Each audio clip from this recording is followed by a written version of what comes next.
नमस्कार दोस्तों। आइए आज आपको एक कविता की कहानी सुनाता हूँ। कविता है सच्चिदानंद हीरानंद वात्स्यायन अज्ञेय की असाध्य बीड़ा। कथा कुछ यूं है कि एक राजा के पास असाध्य बीड़ा है जो अमर किरीट तरु की लकड़ी से वज्र कीर्ति नामक साधक ने जीवन भर की तपस्या से गढ़ी थी। ये बीड़ा कोई भी कलावंत नहीं बजा पाया क्योंकि यह असाध्य यानी असंभव हो चुकी थी। राजा आशा करता है कि सच्चा साधक प्रियंबद केशकंबली गुफागेय इसे साध लेगा। प्रियंबद आता है, वीणा को स्पर्श नहीं करता बल्कि कंबल बिछाकर प्रणाम करता है और स्वयं को शिष्य बताता है। फिर वो मौन में डूब जाता है। प्रकृति की स्मृतियों यानी वर्षा की पट पट झरने की कलकल, पक्षियों का बोलना सबको याद करता है। उस किरीट तरु से एकाकार हो जाता है यानी उसमें जुड़ जाता है, अपने भीतर के अपने मैं को खो देता है, अहंकार का विलय कर देता है और वीणा स्वयं झंझनाने लगती है और उसका संगीत सुनकर सारी सभा मंत्रमुग्ध हो उठती है। इस कविता का मूल दर्शन पूर्ण समर्पण यानी अहंकार के विलय का, अहम के विलय का है। आइए इस कविता को पढ़ते हैं। आ गए प्रियंबद केशकंबली गुफा गेह, राजा ने आसन दिया, कहा कृतकृत्य हुआ मैं तात, पधारे आप, भरोसा है अब मुझको, साध आज मेरे जीवन की पूरी होगी। लघु संकेत समझ राजा का, गण दौड़ा, लाए असाध्य वीणा, साधक के आगे रख उसको हट गए। सभी की उत्सुक आंखें एक बार वीणा को लख टिक गई प्रियंबद के चेहरे पर। यह वीणा उत्तराखंड के गिरि प्रांतर से घने वनों में जहां तपस्या करते हैं व्रतचारी, बहुत समय पहले आई थी। पूरा तो इतिहास न जान सके हम, किंतु सुना है वज्र कीर्ति ने मंत्रपूत जिस अति प्राचीन किरीटी तरु से इसे गढ़ा था, उसके कानों में हिम शिखर रहस्य कहा करते थे। अपने कंधों पर बादल सोते थे, उसकी करिशुंडों सी डालें हिम वर्षा से पूरे वन यूथों का कर लेती थी परित्राण। कोटर में भालू बसते थे, के हरि उसके वलकल से कंधे खुजलाने आते थे। और सुना है जड़ उसकी जा पहुंची थी पाताल लोक, उसकी ग्रंथ प्रमण शीतलता से फनटिका नाग वासुकी सोता था। उसी किरीट तरु से वज्र कीर्ति ने सारा जीवन इसे गढ़ा। हठ साधना यही थी उस साधक की, वीणा पूरी हुई साथ साधना, साथ ही जीवन लीला। राजा रुके, सांस लंबी लेकर फिर बोले, मेरे हार गए सब जाने माने कलावंत, सबकी विद्या हो गई अकारथ, दर्प चूर, कोई ज्ञानी गुणी आज तक इसे न साध सका। अब यह असाध्य बीड़ा ही ख्यात हो गई, पर मेरा अब भी है विश्वास, कृच्छ तप वज्र कीर्ति का व्यर्थ नहीं जाता। वीणा बोलेगी अवश्य, पर तभी इसे जब सच्चा स्वर सिद्ध गोद में लेगा। तात प्रियंबद, लो यह सम्मुख रखी तुम्हारी वज्र कीर्ति की वीणा, यह मैं, यह रानी, भरी सभा, यह सब उदग्र पर युत्सुक जन मात्र प्रतीक्षामान। केशकंबली गुफागेह ने खोला कंबल, धरती पर चुपचाप बिछाया, बीड़ा उस पर रख पलक मूंद कर प्राण खींच करके प्रणाम, स्पर्श छुअन से छुए तार। धीरे बोला, राजन पर मैं तो कलावंत हूं नहीं, शिष्य साधक हूं, जीवन के अनकहे सत्य का साक्षी वज्र कीर्ति प्राचीन किरीट तरु अभिमंत्रित वीणा, ध्यान मात्र इनका तो गदगद बिहवल कर देने वाला है। चुप हो गया प्रियंबद। सभा भी मौन हो रही। वाद्य उठा साधक ने गोंद रख लिया। धीरे धीरे झुककर उस पर तारों पर मस्तक टेक दिया। सभा चकित थी। अरे प्रियंबद क्या सोता है? केश कंबली अथवा होकर पराभूत झुक गया वाद्य पर। वीणा सचमुच क्या है असाध्य।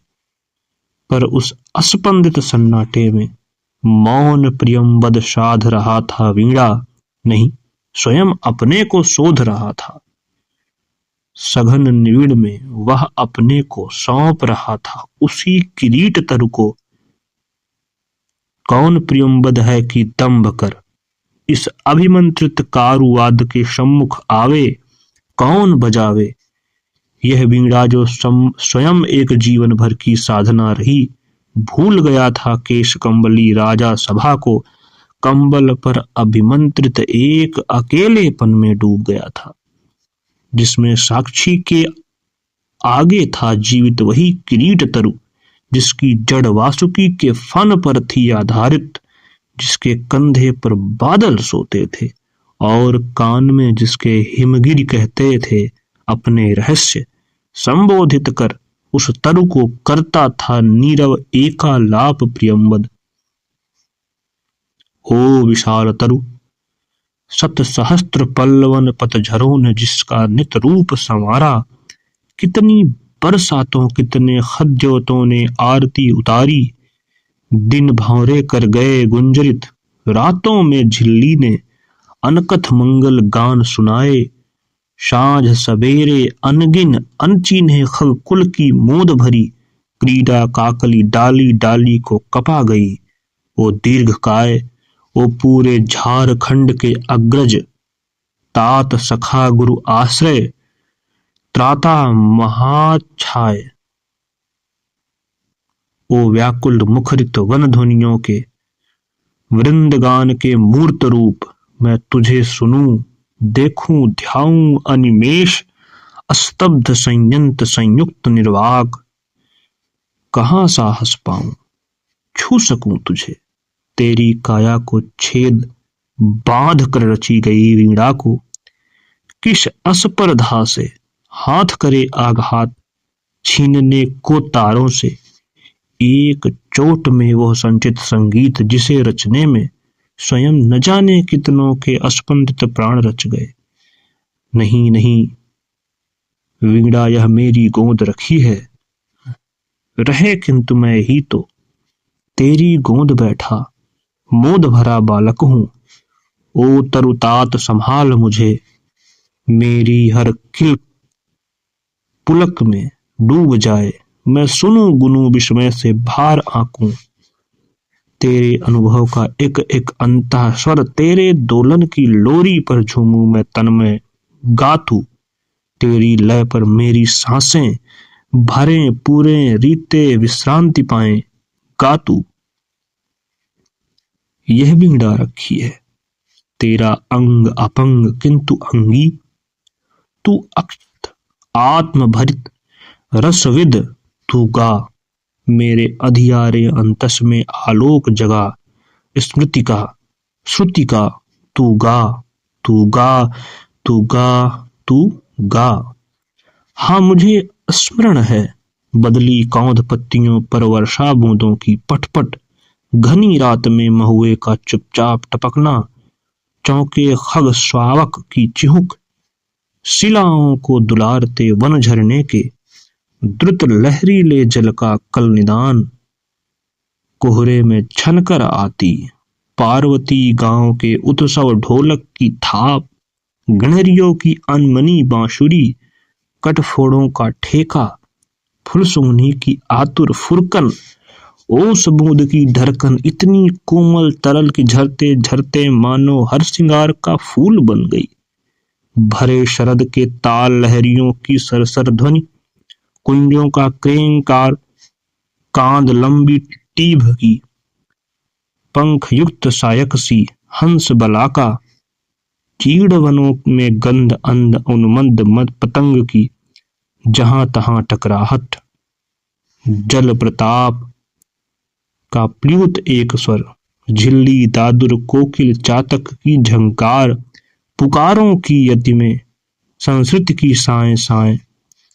हाँ मुझे स्मरण है, दूर पहाड़ों से काले मेघों की बाढ़, हाथियों का मानो चिंगाड़ रहा हो यूथ, घर घराहट चढ़ती बहिया की, रेतीले कगार का गिरना छड़ाप, झंझा की फुफकार, तप्त पेड़ों का अर्रा कर टूट टूट कर गिरना, ओले की कर्री चपत, जमे पाले से तनी कटारी सी सूखी घासों की टूटन, ऐंठी मिट्टी का स्निग्ध धाम में धीरे धीरे रिसना, हिम तुषार के फाहे धरती के घावों को सहलाते चुपचाप, घाटियों में भरती गिरती चट्टानों की गूंज, कांपती मंद्र गूंज अनगूंज सांस खोई सी धीरे धीरे नीरव।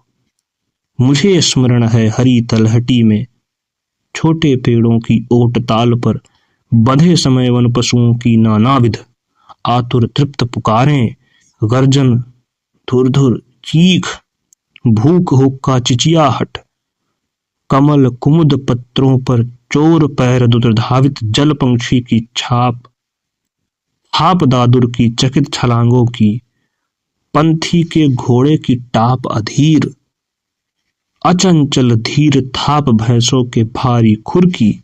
मुझे स्मरण है उझक क्षितिज से किरण भोर की पहली जब तकती है ओस बूंद को, उस क्षण की सहसा चौंकी सी सिहरन, और दोपहरी में जब घास फूल अनदेखे खिल जाते हैं, मौमक्खियां असंख्य झूमती करती हैं गुंजार, उस लंबे बिल में क्षण का तंद्रालस ठहराव, और सांझ को जब तारों की तरल कपकपी स्पर्शहीन झरती है, मानो नभ में तरल नैन ठिठकी, निसंख्य सवत्सा युवती माताओं के आशीर्वाद, उस संधि निमिष की पुलकन लीयमान। मुझे स्मरण है और चित्र प्रत्येक स्तब्ध विजड़ित करता है मुझको, सुनता हूं मैं पर हर स्वर कंपन लेता है मुझको, मुझसे शोक वायु सा नाद भरा मैं उड़ जाता हूं।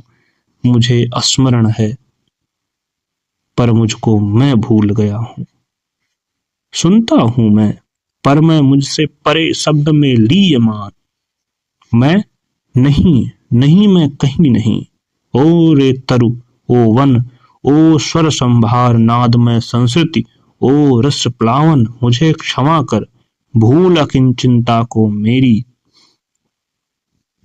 मुझे ओट दे ढक ले छा ले, ओ शरण्य मेरे गूंगेपन को, तेरे साए स्वर सागर का ज्वार डुबा ले, आ मुझे भुला तू उतर वीन के तारों में, अपने से गा अपने को गा, अपने खगकुल को मुखरित कर, अपनी छाया में पले मृगों की चौकड़ियों को ताल बांध, अपने छाया तप वृष्टि पवन पल्लव कुसुमन की लय पर, अपने जीवन संचय को कर छंद युक्त, अपनी प्रज्ञा को वाणी दे, तू गा तू सन्निधि पा तू खो, तू आ तू हो, तू गा।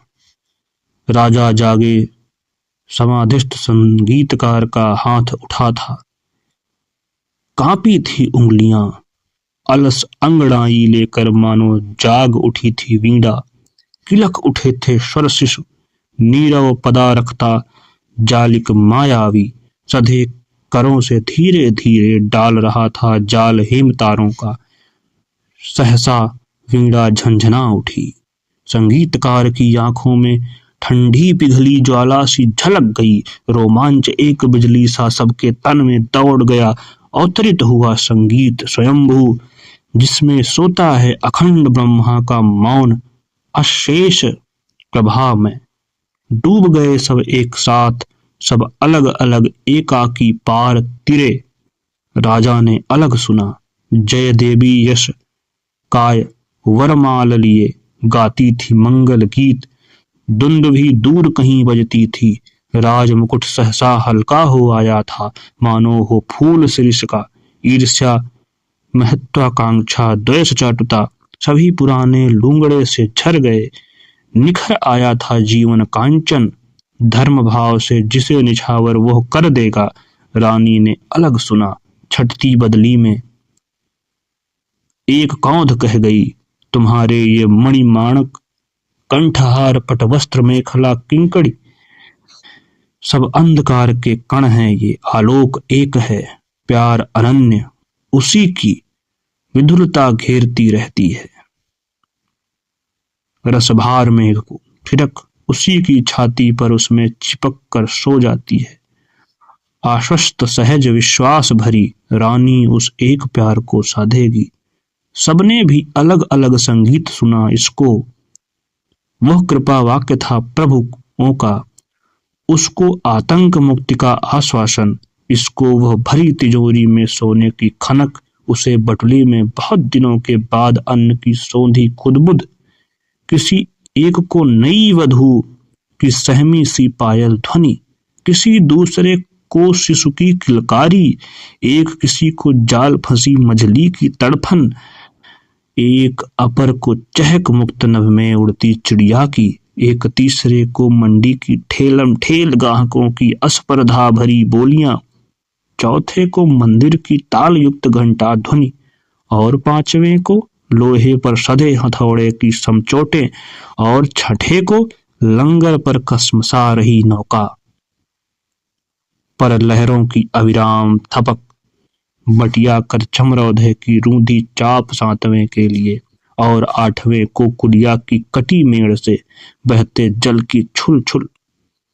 इसे गमक नंटिन की एड़ी में घुघरू की, उसे युद्ध का ढोल, इसे संझा गोधल की लघु टुनटुन, इसे प्रलय का डमरू नाद, इसको जीवन की पहली अंगड़ाई, पर उसको महाद्रिम्ब विकराल काल। सब डूबे तिरे छिपे जागे हो रहे वंशवद स्तब्ध, यत्या सबकी अलग अलग जागी। संगीत हुई पा गए विलय, वीणा फिर मूक हो गई। साधु साधु राजा सिंहासन से उतरे, रानी ने अर्पत की थतड़ड़ी माल, जनता बिहवल कह उठी धन्य हे स्वरजित धन्य धन्य। संगीतकार वीणा को धीरे से नीचे रख, ढक मानो गोदी में सोए शिशु को पालने डालकर, मुग्धा माँ हट जाए ढीठ से दुलारती। उठ खड़ा हुआ, बढ़ते राजा का हाथ उठा करता आवर्जन बोला, श्रेय नहीं कुछ मेरा, मैं तो डूब गया था स्वयं शून्य में। वीणा के माध्यम से अपने को मैंने सब कुछ को सौंप दिया था। सुना आपने जो वह मेरा नहीं ना वीणा का था, वह तो सब कुछ ही तथ्यता थी। महाशून्य वो महामौन अविभाज्य अनाप्त अद्रवित अप्रमेय जो शब्दहीन सब में गाता है। नमस्कार कर मुड़ा प्रियंवद केश कंबली, लेकर कंबल गेह गुफा को चला गया। उठ गई सभा, सब अपने अपने काम लगे, युग पलट गया। प्रिय पाठक, यूं मेरी वाणी भी मौन हुई। ये सन्नाटे के छंद में प्रकाशित हुई रचना है।